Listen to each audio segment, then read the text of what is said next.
We'll be asking the questions, old man. Who are you? You. No, not me, you. Yes, I am you. Just answer the damn questions. Who are you? I have told you. Are you deaf? No, you is blind. I'm not blind, you blind. That is what I just said. You just said what? I did not say what. I said you. That's what I'm asking you. And you is answering. Shut up!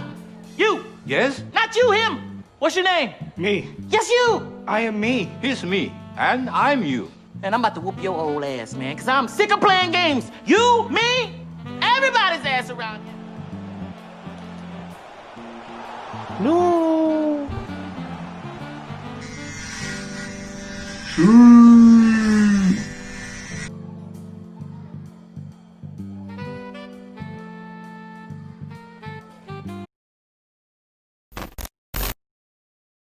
Wow, this was certainly a low point for me. This was uploaded onto Sky Sports. 60 days of no football and football stars reduced to making TikToks. If you thought that was alarming, it got worse, as in this time we've also had Cristiano Ronaldo using his trademark celebration for haircuts. Lionel Messi looking like he's had enough. Well, this is the current state of sport.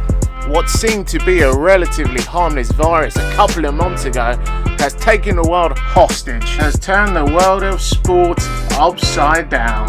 1996, Space Jam foretold of these events when all of sport was shut down midway through the season due to a mysterious illness that crippled all of sport, sent players home with little or no certainty of their future.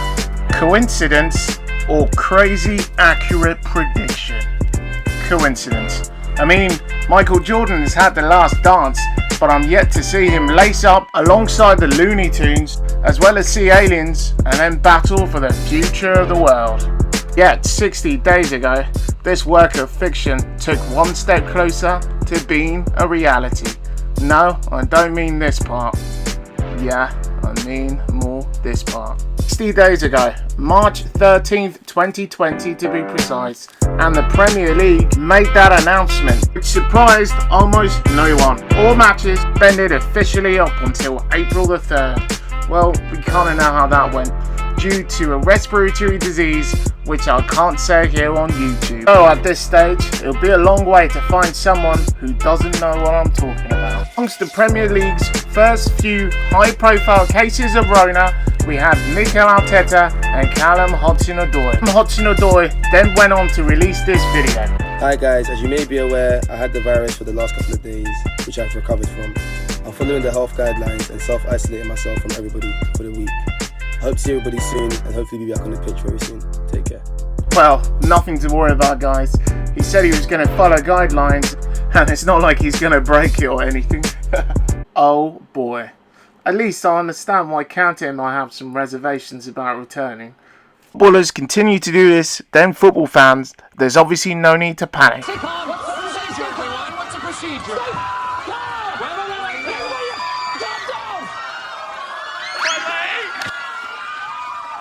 Bundesliga moved quickly to try to avoid such incidents breaking in Germany. They rolled out a brand new code of conduct to every single Bundesliga club, and to be signed by every single Bundesliga player and staff member too. No intimate contact with partners, especially if they're symptomatic. Players stay in team hotels. No ordering room service. Players have responsibility of cleaning their own kit. Lastly, all family members you come in contact with have to be tracked and traced. The biggest requirement and the biggest change is for rigorous testing of the virus, and also to ensure that if a team has an outbreak, they will still be able to fulfill a game by playing youth players with no postponements allowed.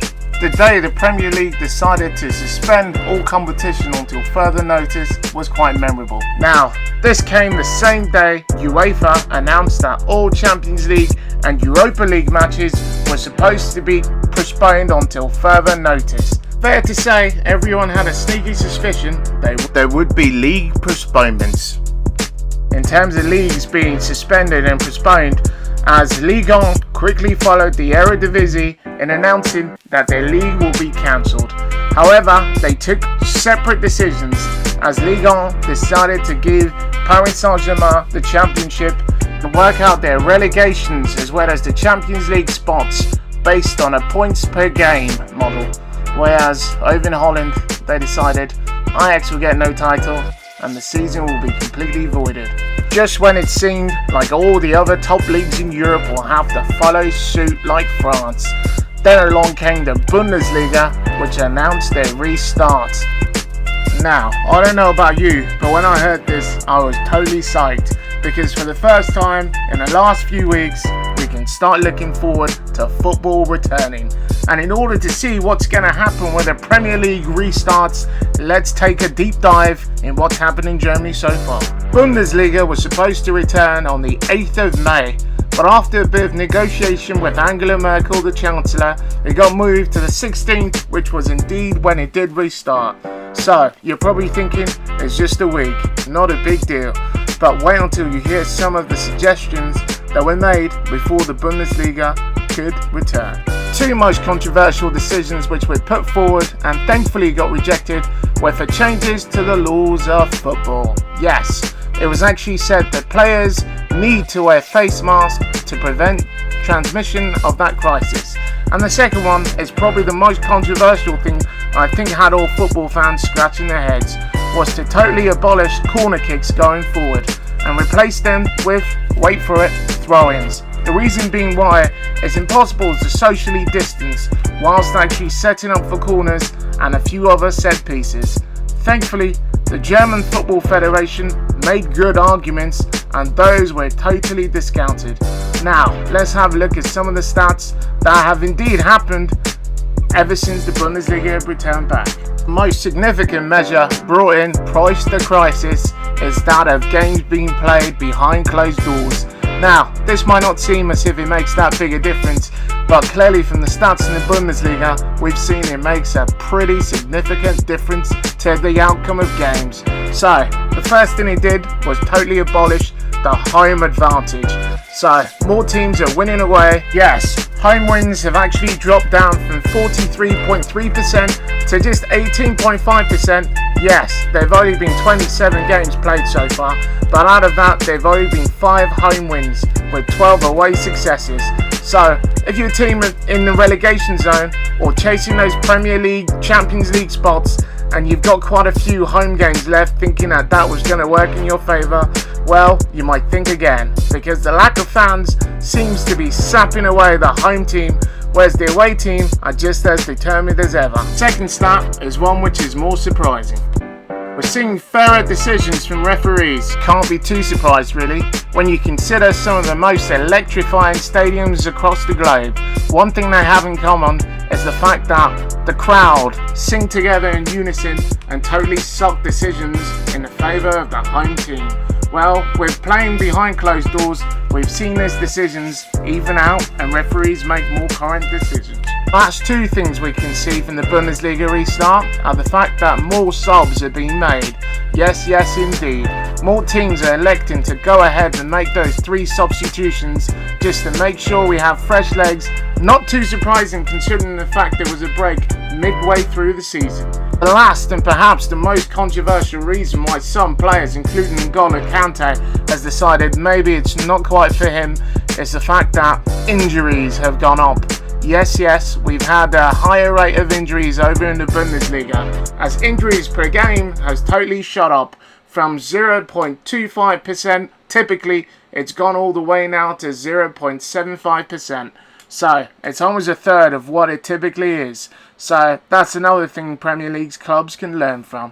Premier League restart edges closer every single day.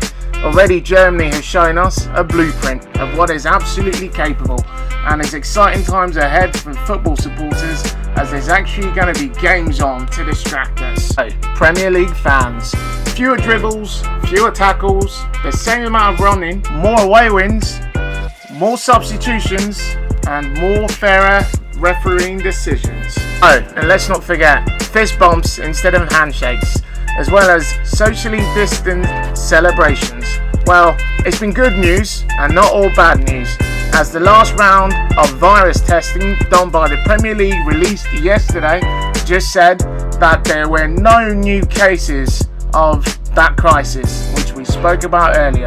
So football fans can sit back, relax, and look forward to the highs and the lows of football in these strange times. Well, I hope you enjoyed. Do like, share and subscribe, and it's been NJ.